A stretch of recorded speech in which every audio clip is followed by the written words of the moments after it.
Bistado na nga ang baho ni na dating Pangulong Rodrigo Duterte, Bato de la Rosa at Bongo. Ito nga ay matapos aminin ni na Colonel Garma at Kerwin Espinosa ang mga anomalyang ginawa ng mga ito noong nanunungkulan pa si Rodrigo Duterte. Binulgar din ng dalawa ang mga taong pinapas lang ng mga ito. Narito panoorin ang video. Sige, please, pakibasa mo lang ang iyong sinumpaang salaysay. Thank you, Mr. Chair.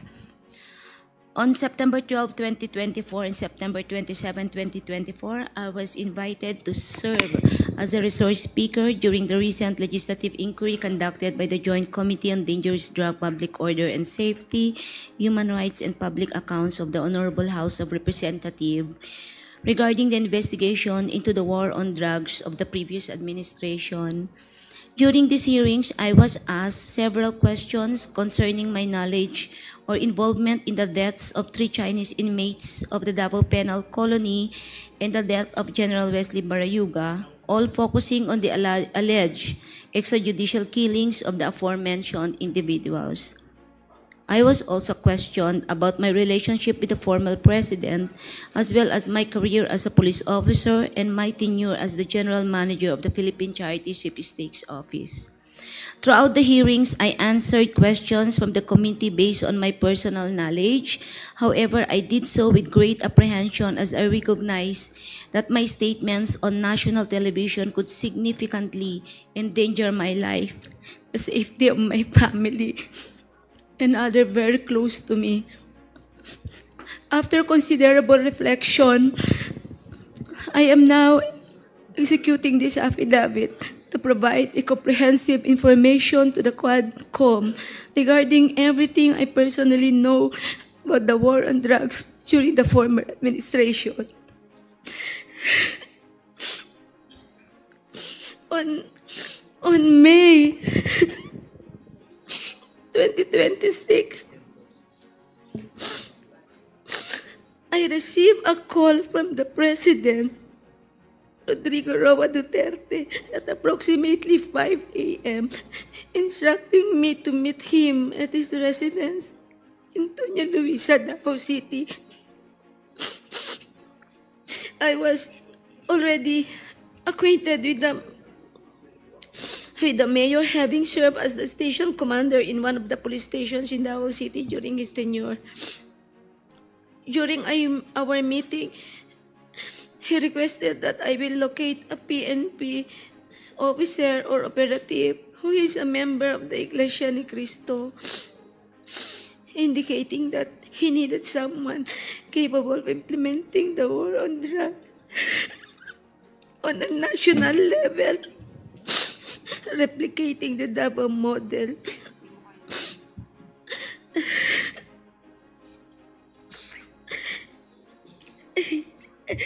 The Davao model referred to the system involving payment and reward.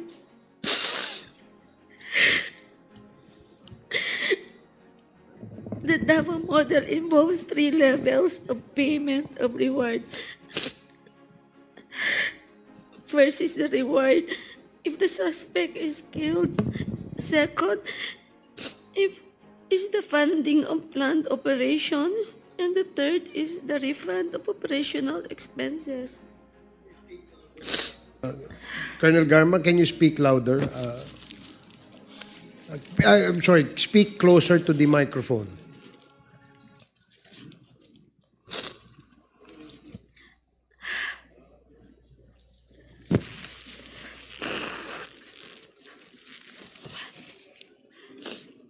Initially, I informed the President that I was unaware of any individual with those qualifications, as I had not been assigned outside of Davao City or had served in the national capacity within the PNP. However, I recalled my upperclassman Edilberto Leonardo, who was heading the Criminal Investigation Detection Group and was also a member of the Iglesia ni Cristo. I mentioned his name to the President. On the same day, a certain individual named Muking contacted me to request for the phone number of Leonardo's contact details, which I promptly provided.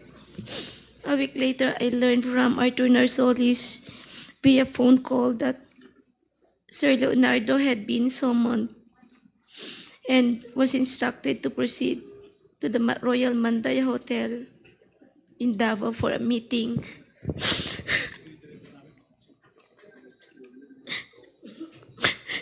Leonardo informed me later that he stayed at the hotel for almost 3 days, during which the president directed him to organize, according to Sir Leonardo, a task force which he understood as PAOK-TF.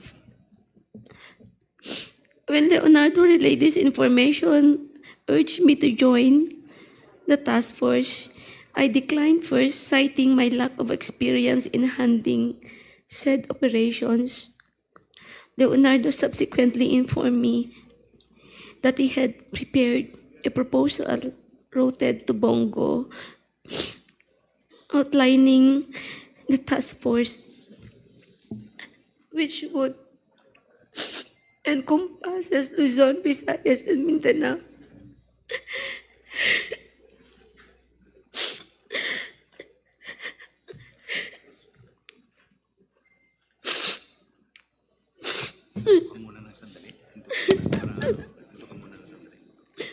I am afraid of my life, Mr. Chair, and the life of my relatives and my friends and classmates.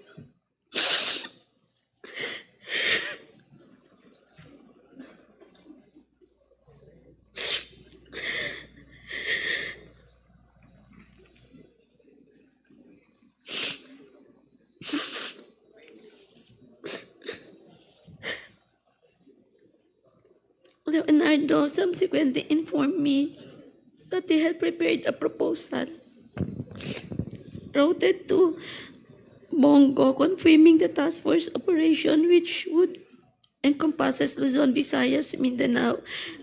He also inquired if he and his classmates could have a courtesy call with the president through Bongo for a photo opportunity. Considering this, I thought it prudent to invite also my classmates to join the courtesy call.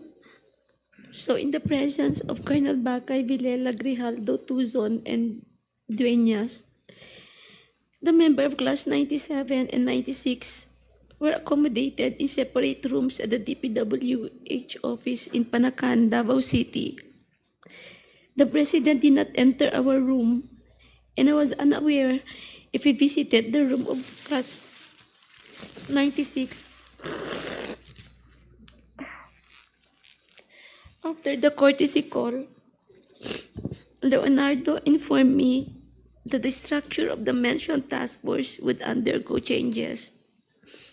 In June of 2016, Leonardo has transferred from Manila to assume the position of the chief of the CIDG Region 11. During the initial 3 months of the assignment, I facilitated all meetings between Leonardo and Bongo at Leonardo's request. Subsequently, they established direct communication.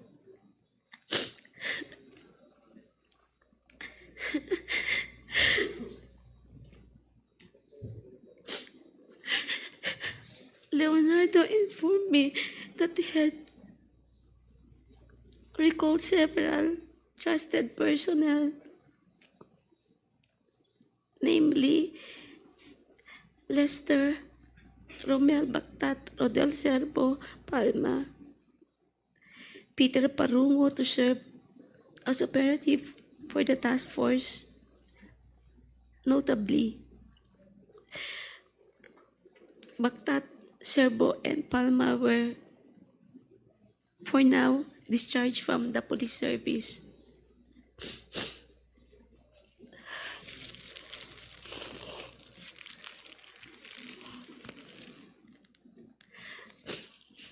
Romel Bactat, Serbo, Palma were all former police officers stationed at the CIDG 11 office.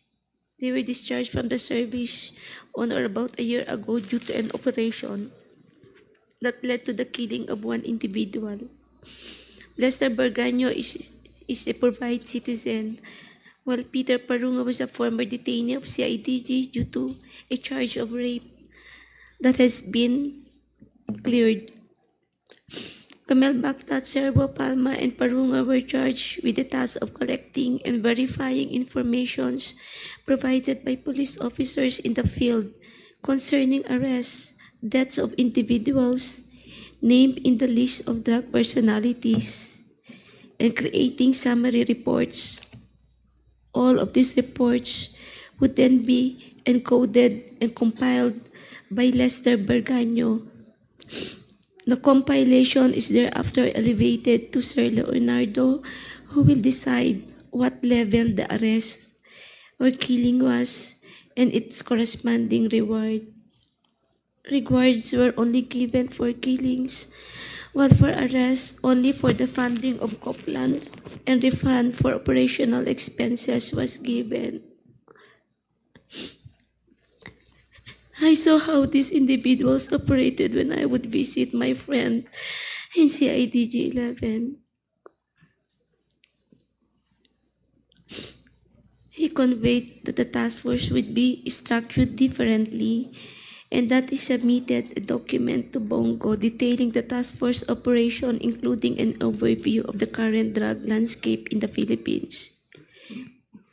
I was informed that the drug structure originated from Bucor, where numerous drug lords are currently incarcerated, and that it has 3 branches, Luzon, Visayas, and Mindanao, with Peter Lim involved in the Visayas region. Once the task force became operational, I later learned that all Copland's funds, refunds for operational expenses, and rewards for agents were processed through the account of Peter Parungo. Currently, Lester Barganio maintained a comprehensive list of the drug personalities of the Philippines. Leonardo conducted briefings for all PIDEA, IG regional directors, and PNP chiefs regarding the drug situation. Additionally, if any individual died during police operations, Leonardo will report the incidents to Bongo for inclusion in the weekly report and request for refunds of operational expenses. Leonardo had final authority to determine who would be included in the list of drug personalities and to classify their threat level, as well as the discretion to remove individuals from the list. Furthermore, in 2016, while I was at the CIDG office following up the appointments of my personnel, I overheard Padilla discussing drug activities at the Davao Penal Colony with Leonardo. Padilla specifically identified certain Bucor officers involved in drug trade, notably mentioning an officer named Ginto, who was subsequently killed along with other Bucor members. These are the critical facts I personally know regarding the drug war of the previous administration. I am prepared to provide additional details and information in a supplemental affidavit or during an executive session at the discretion of the committee. I affirm the truthfulness and accuracy of the above statements to assist in the investigation by the Joint Committee, Your Honors. Mr. Chairman. Go ahead, SDS. Mr. Chairman, alam mo, papasalamat ako kay Ma'am Garma. And no, alam po natin ang nararamdaman mo. Pero kaya ako umakyat, nanonood po ako sa TV, sa baba. Mukhang itong committee na to parang pinilit ka para magsalita. Kaya ka umiyak. Baka sabihin ang Quadcom pinilit ka para magsumite ng affidavit at basahin mo. Umiyak ka. So gusto po namin kasi na pakita mo talaga na kusang loob ang sasabihin mo dito sa Quadcom. Wala pong sapilitan at galing po sa puso nyo ang pagsasalita. So kaya po ako umakyat, nasa baba ako, kausap ko yung mga ibang kasama natin. Ma'am Garma, alam ko naman po yung sitwasyon nyo. May nanonood po sa atin buong Pilipinas, lalo na sa Mindanao. Alam ko po kung ano nararamdaman nyo. Pero pakita nyo naman po, in the interest of fairness of every Pilipino, pakita po natin yung fairness dito. Kung titignan nyo po yung mukha nyo sa TV, ang analisa po namin, parang itong committee na to, which is ako na bigla, may affidavit kayo. Kaya ako po sana, kung pwede, kasi hindi po naintindihan yung mga binabasa nyo, yung mga nanonood. Yung affidavit nyo, hindi po naintindihan yung mga televiewers natin. Kung kayo nandito, naintindihan nyo, pero pag nasa TV kayo, hindi nyo po naintindihan yung mga sinasabi nyo. Mr. Chair, on that note, kung pwede po, magpahingat siya, huwag siya umiyak, sabihin niya lahat in a clear reading, in a clear words. Ako po, I move sana para basahin niya ulit yung kanyang affidavit, Mr. Chairman. Salamat po. Siguro, Miss Roina Garma, we will give you time to be composed. And we cannot blame you doon sa inyong emotion. Ako rin, bigla din ako doon kasi it's a sudden turnaround, no? From the last mga hearings po natin.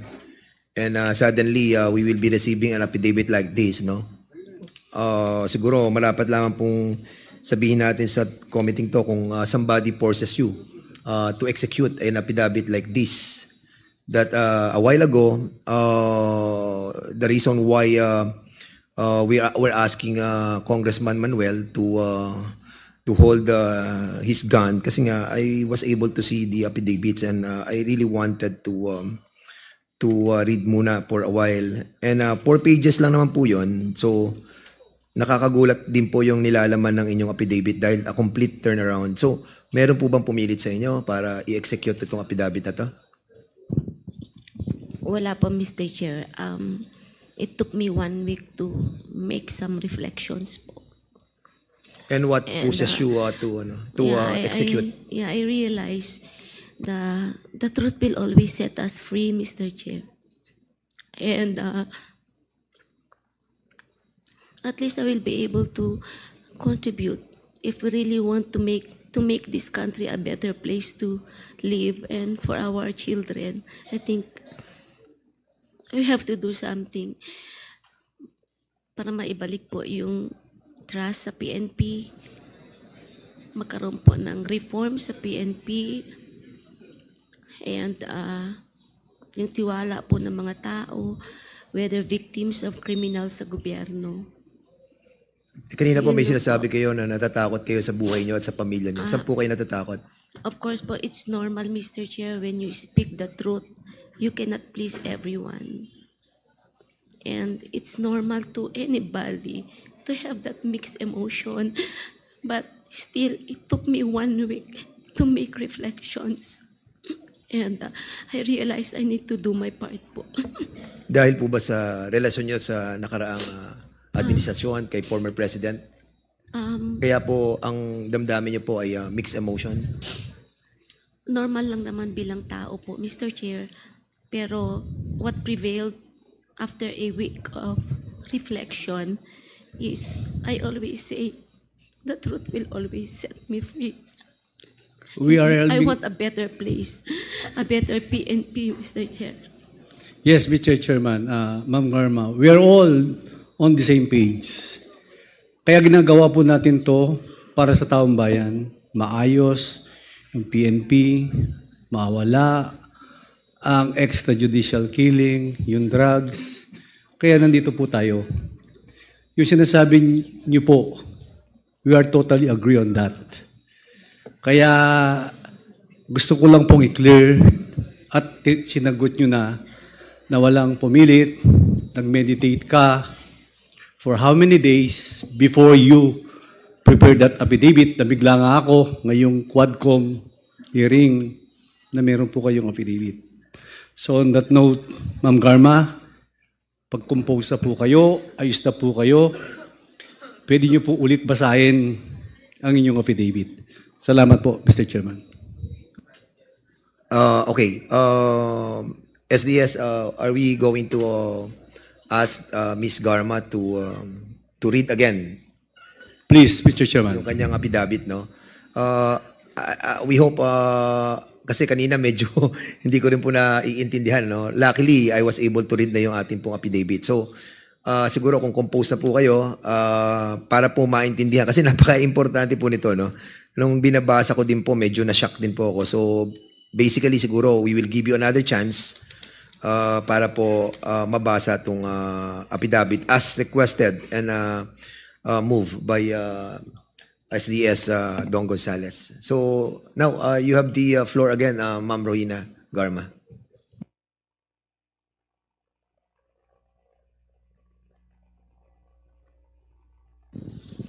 On September 12, 2024 and September 27, 2024, I was invited to serve as a resource person during the recent legislative inquiry conducted by the Joint Committee on Drugs. Ma'am, can you put the mic a little bit closer to your mouth, please?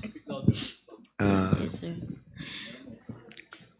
During these hearings, I was asked several questions concerning my knowledge or involvement in the deaths of 3 Chinese inmates at the Davao Penal Colony and the death of General Wesley Barayuga, all focusing on the alleged extrajudicial killings of the aforementioned individuals. I was also questioned about my relationship with the former president, as well as my career as a police officer and my tenure as the GM of the Philippine Charity Sweepstakes Office. Throughout the hearings, I answered questions from the committee based on my personal knowledge. However, I did so with great apprehension as I recognized that my statements on national television could significantly endanger my life, the safety of my family, and others close to me. After considerable reflection, I am now executing this affidavit to provide a comprehensive information to the Quadcom regarding everything I personally know about the war on drugs during the former administration. On May of 2016, I received a call from the then President Rodrigo Duterte at approximately 5 in the morning, instructing me to meet him at his residence in Doña Luisa, Davao City. I was already acquainted with then Mayor Duterte, having served as a station commander in one of the police stations in Davao during his tenure. During our meeting, he requested that I locate a PNP officer or operative who is a member of the Iglesia ni Cristo, indicating that he needed someone capable of implementing the war on drugs on a national scale, replicating the Davao model. The Davao model referred to the shifting system involving payment and rewards.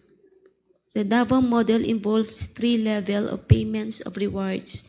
The first is the reward if the suspect is killed. Second is the funding of planned operations. Third is the refund of operational expenses. Initially, I informed the President that I was unaware of any individual with those qualifications as I had not been assigned outside of Davao, nor had I served in a national capacity with the PNP. However, I recalled my upperclassman, Edilberto Leonardo, who was handling the Criminal Investigation Detection Group and was also a member of the Iglesia ni Cristo. I mentioned his name to the President. On the same day, a certain individual named Muking contacted me by the phone to request Leonardo's contact details, which I promptly provided. A week later, I learned from Arthur Narsolis via phone call that Leonardo had been summoned and was instructed to proceed to Royal Mandaya Hotel for a meeting. Leonardo informed me that he stayed at the hotel for 3 days, during which the President directed him to organize a task force similar to PAOK-TF. When Leonardo relayed this information and urged me to join the task force, I declined, citing my lack of experience in handling such operations. Leonardo subsequently informed me that he had prepared a proposal routed through Bongo outlining the task force operations, which would encompass Luzon, Visayas, and Mindanao. He also inquired if he and his classmates could have a courtesy call with the President through Bongo for a photo opportunity. Considering this, I thought it would be prudent also to invite my classmates, Bakay, Villela, Grijaldo, Tuzon, and Dueñas, to join the courtesy call. The members of Class 97 and Class 96 of PNPA were accommodated in a separate room at the DPWH office in Panacan, Davao. The President did not enter our room, and I was unaware if he visited the room of Class 96. This is 96 or not 97. After the courtesy call, Leonardo informed me that the structure of the intended task force would undergo changes. In June of 2016, Leonardo was transferred from Manila to assume the position of the chief of the CIDG in Region 11. During the initial 3 months of this assignment, I facilitated all meetings between Leonardo and Bongo at Leonardo's request. Subsequently, they established direct communications. Leonardo informed me that he had recalled several trusted personnel, namely, I met Lester Berganyo, Romel Bactat, Rodel Serbo, Michael Palma, and Peter Parungo to serve as operatives for the task force. Notably, Romel Bactat, Rodel Serbo, and Michael Palma were all discharged as police officers. Romel Bactat and Romel Serbo, Michael Palma were all former police officers stationed at CIDG 11 office. They were discharged from service on or about a year ago due to an operation that led to the killing of one individual. Lester Berganyo is a private citizen, while Peter Parungo was a former detainee in CIDG due to a charge of rape that has been cleared. Romel Bactat, Rodel Serbo, Michael Palma, and Peter Parungo were charged with the task force of collecting, verifying informations provided by police officers in the field concerning arrests or deaths of individuals named in the list of drug personalities, and creating a summary report. All of these reports would then be encoded, compiled by Lester Berganyo. The compilation is thereafter elevated to Leonardo, who will then decide what level the arrest or killing was and its corresponding reward. Rewards were only given for killings, while for arrests, only the funding of the COPLAN and a refund for the expenses was given. I saw how this individual operated when I would visit the CIDG office in Region 11 to see my friend Lot Lot.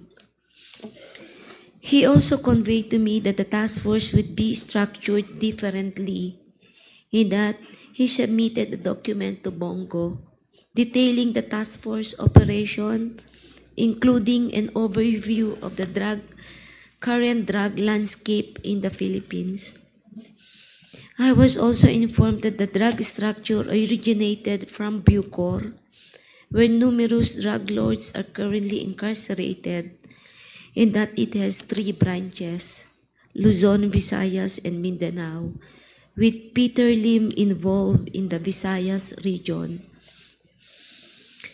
Once the task force became operational, I later learned that all Copland funds, refunds for operational expenses, and rewards for agents were processed through the bank accounts of Peter Parungo at Metrobank, BDO, and PS Bank. Concurrently, Lester Burgaño maintained a comprehensive list of the drug personalities in the Philippines. Leonardo conducted briefings for all PIDEA, IG, regional directors, and PNP chiefs regarding the operations. Additionally, if any individual died during police operation, Leonardo would report the incident to Bongo for inclusion in his weekly report and request for refunds of operational expenses.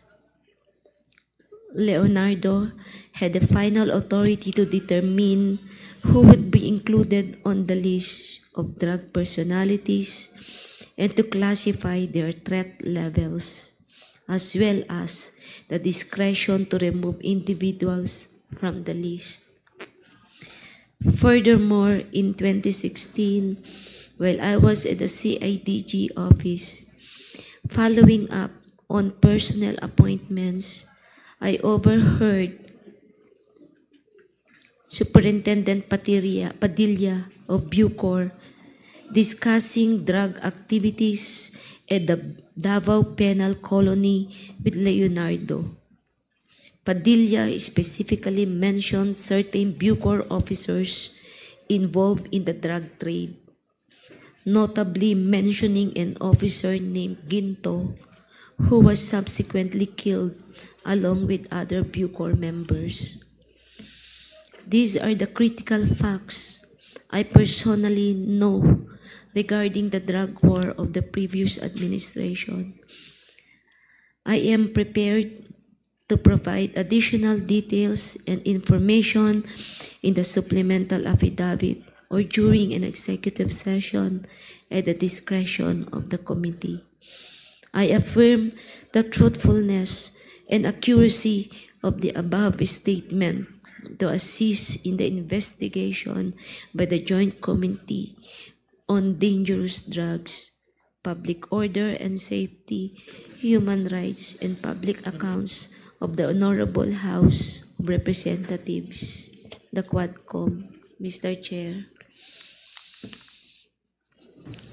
Tapos na po kayo, ma'am? Yes, Garma? Mr. Chair. So on that note, ma'am, maraming salamat ulit sa pagbasa niyo sa inyong affidavit. Thank you, Mr. Chairman. Thank you, Congressman Gonzales. So the first to interpolate Colonel Garma is Congressman Raul Manuel. You have 10 minutes. Thank you, Mr. Chair. Mr. Chair, I'm actually shocked by the contents of the affidavit. So I'll be asking clarificatory questions. I'll be focusing dun sa nabanggit na reward system, Mr. Chair. Mr. Chair, sa affidavit ni Colonel Garma, binanggit niya na siya ay dating pinatawag ni former President Rodrigo Duterte. Nung pinatawag siya, ibinahagi ba yung plano na i-implement nationwide yung war on drugs? Tama po ba? Yes, Mr. Chair. Mr. Chair, nung mayor si former President Rodrigo Duterte sa Davao, implemented na doon ang war on drugs based sa kung paano natin siya ngayon napoperceive. Tama po ba? Yes, Mr. Chair. Okay, Mr. Chair, at least ngayon, buti po ay na-admit iyon ni Colonel Garma dahil nung nakaraang Mga pagtanong po natin ay hindi pa agad din yon na napuput on record dito sa komite. Tis po ngayon ay alam na po natin talaga once and for all. Mr. Chair, nung station commander si Colonel Garma, nung panahon ni former President Rodrigo Duterte as mayor, ibig sabihin po ba nun ay given her role, isa po siya sa mga nag-implement ng war on drugs sa Davao. Tama po ba iyon, Mr. Chair?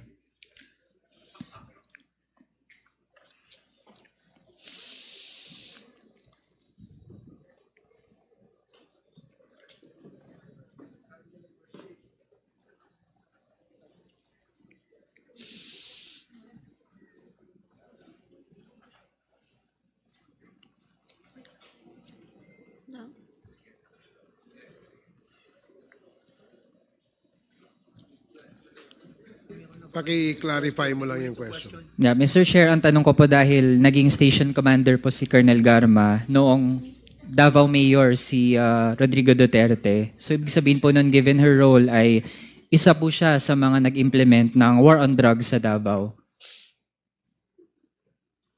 Yes, Mr. Chair.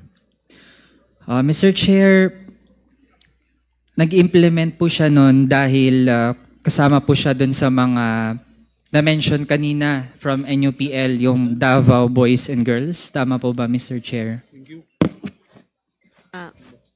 Mr. Chair, can I explain my answer, Mr. Chair, so that maintindihan po ni Congressman? Sige.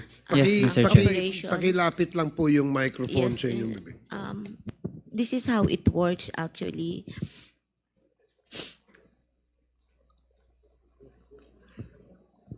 Pag mag-conduct po ng police operation, kasi po ang police, if the operation po is successful and you file the case in court,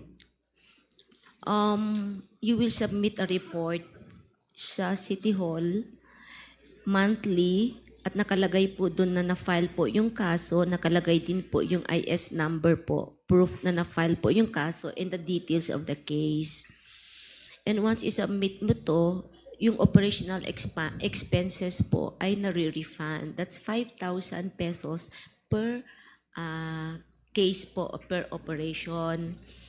Ngayon po, kung malaki po yung operation mo at kailangan mo ng operational fund, gagawa ka ng COPLAN, you will also request po sa City Hall for the funding of that operation plan. Now, in case din po na nagkaroon po ng operation and subsequently po nagkaroon po ng death on the part of the suspects po during a legitimate operation, meron din pong corresponding amount po na binibigay, Mr. Chair. So that is how it works po. So, Mr. Chair, ibig sabihin ay totoo ngang merong Davao Boys and Girls na nagpatupad ng war on drugs. To confirm, Mr. Chair, tama po. Na yun yung mode of operations as described. Tama po ba? Yun yung kinakonduct, yun yung ginagawa nitong Davao Boys and Girls. Ganun po yung sistema po ng how you will refund yung operational expenses. Kung ano po yung tawag nila at ano po yung ipinangalan ay for me it's not relevant as long as yung process on how the funds are being provided po, yun po yung ina-explain ko lang po. If that is how po ang pag-perceive, that's how it is politically described po, then that's it po. Okay, Mr. Chair, dun sa reward system, kasi nasa affidavit din po, na nire-refund ang operational expenses, tapos may funding din para sa planned operations, ito yung co-plan, tapos may reward din kapag napatay yung suspect. Tama po ba, Mr. Chair? Yes po, Your Honor. Mr. Chair, may nakuha po kasi tayong impormasyon, although nung mga nakaraan ay parang haka-haka lang siya, pero ngayon na nag-hold tayo ng investigations ay nakakakuha po tayo ng mga sources na pagdating po dun sa reward system ay kapag ang napatay ay isang pusher, yun yung tinatawag na level 1, tapos 50,000 ang reward. Mako-confirm po ba yun ni Colonel Garma, Mr. Chair? Mr. Chair, I am not so familiar po sa specific amounts. But true, there is a amount po per level. I think Colonel Leonardo can explain po kung ano yung specific amount. Kapag baka magkamali po akong sasabihin na 50 nga o 100 o 1 million yun. But there is a corresponding amount per level, Mr. Chair. Sige. Mr. Chair, sa information na nakuha natin ay merong 4 na levels. Yung level 1 ay 50K para sa pusher. Kung napatay ay pusher. Kung big time pusher naman ay yun yung level 2, 100K. Tapos kung narco-cops, narco-politicians, or protectors ay 300 to 500K. Tapos kapag trader, manufacturer, chemist, yung mga ninja cops, or mga financiers, yun yung level 4, 1 million yung reward kapag napatay sila.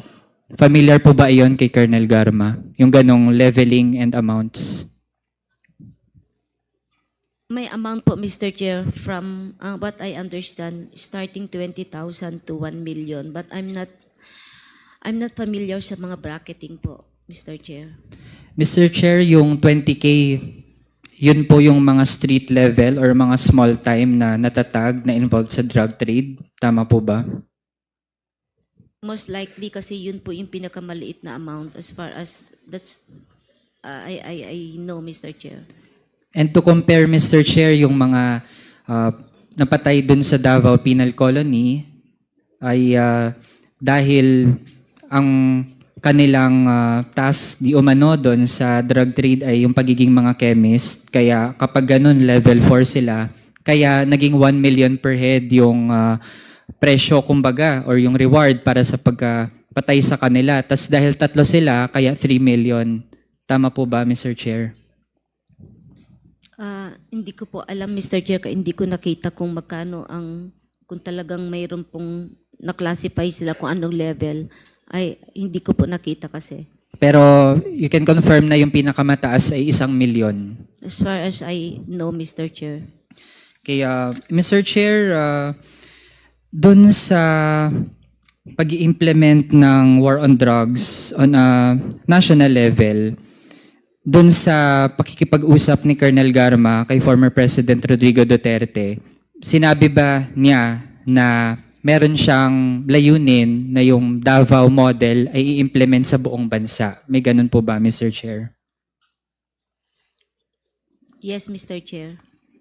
And Mr. Chair, dun sa ganitong plano ay on loop po doon ang incumbent senator na si Bongo.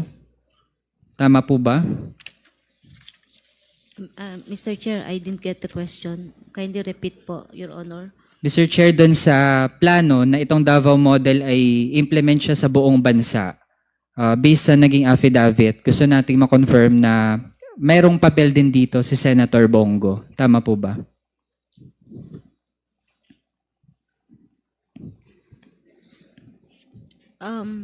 Sa aking understanding, it would appear, Mr. Chair, kasi po siya ang minimit ni Sir Leonardo. Mr. Chair, kapag may napatay na suspect doon sa drug trade, kanino unang nire-report yung mga instances na merong napatay?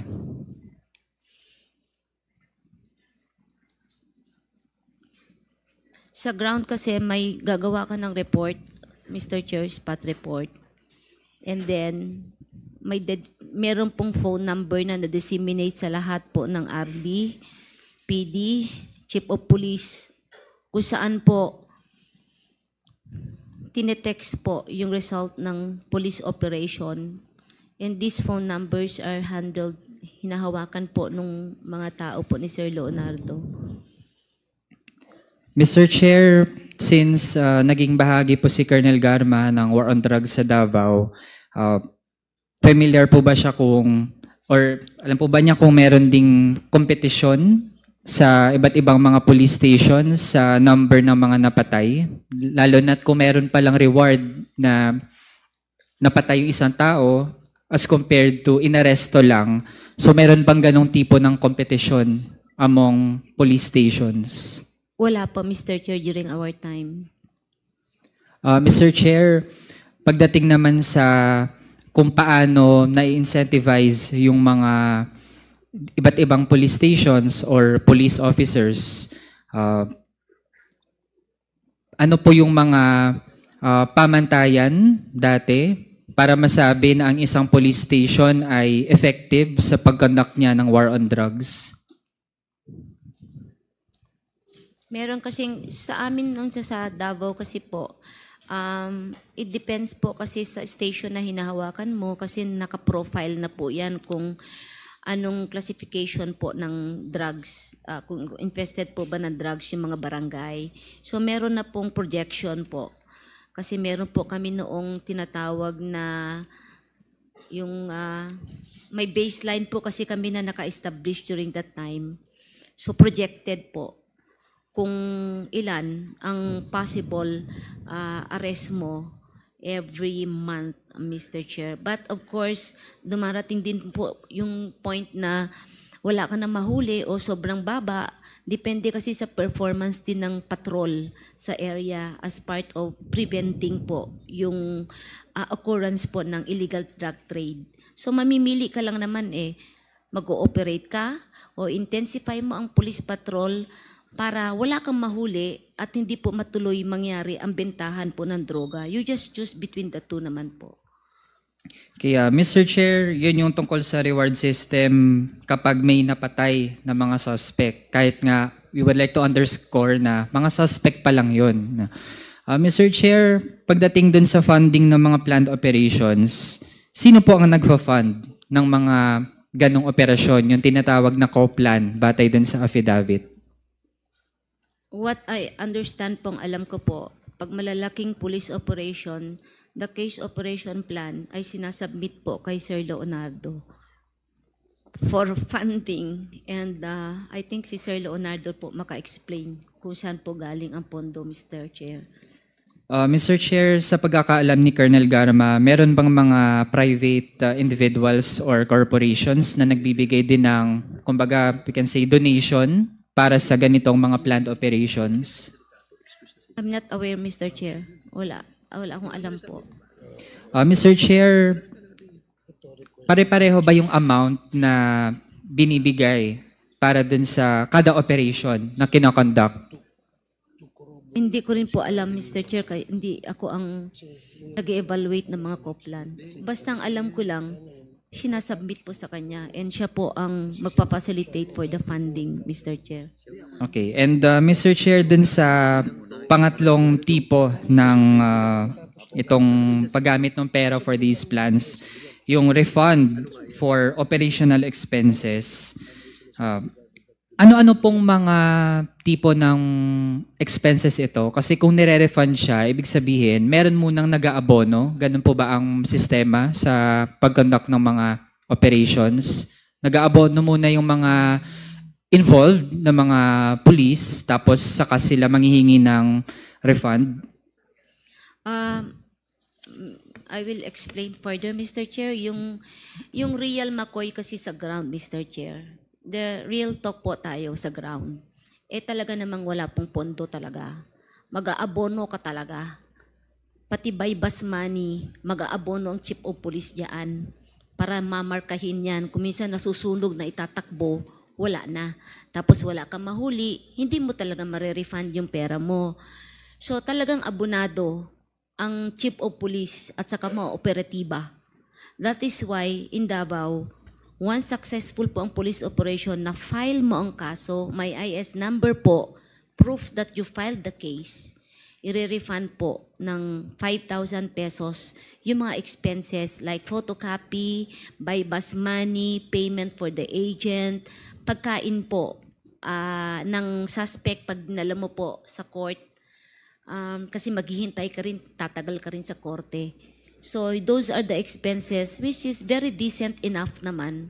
Just enough para lang maibalik at ma-refund po yung mga personal expenses na nagastos po ng Chief of Police o ng mga operatiba during police operation, Mr. Chair. Mr. Chair, dun sa mga nagpapa-refund for operational expenses, saan o kanino kinukuha yung mga pang-refund na mga amounts? Are we referring to the national scope, Mr. Chair? My question lang, or Davao? Sa Davao, Mr. Davao Chair. noon. We have to submit the after activity report sa City Hall po. And then may pipirmahan kang voucher na ma-refund yung lahat ng expenses. How about nung naging national na or nationwide na yung scale ng implementation ng war on drugs? Kanino din kinukuha yung refund? Lahat po ay kay Colonel Leonardo, Mr. Chair. Okay, so far Mr. Chair, mas yun muna yung aking mga tanong. Pero so far, based sa mga narinig natin hanggang ngayon, Mr. Chair, inaabsorb ko pa rin talaga dahil hindi usual na marinig natin na merong nagko-confirm na meron talagang reward system, yung mga amounts, ranging from yung small time pala na mga kahit inosente, 20K yung presyo para sa kanila. Tapos yung mga big time, kumbaga, tig 1 milyon bawat ulo. And from Davao ay naging massive ito hanggang sa buong bansa. Kaya naman pala ganado yung mga sangkot na mga pulis na kapag neutralization talaga ang layunin ay pumatay dahil pala ganun kalaki yung reward na kanila makukuha, Mr. Chair. So yun muna sa ngayon. Maraming salamat. Okay, salamat Congressman Manuel. Yes, Deputy Speaker Suarez. Just a little bit of clarification to the points raised by Congressman Manuel. Colonel Garma, you mentioned earlier na dati po kayong Chief of Police ng Cebu. Tama po yun? Yes, Your Honor, Yeah. Mr. Can you Chair. speak louder? Yes, Your Honor, Mr. Chair. At kanina po nung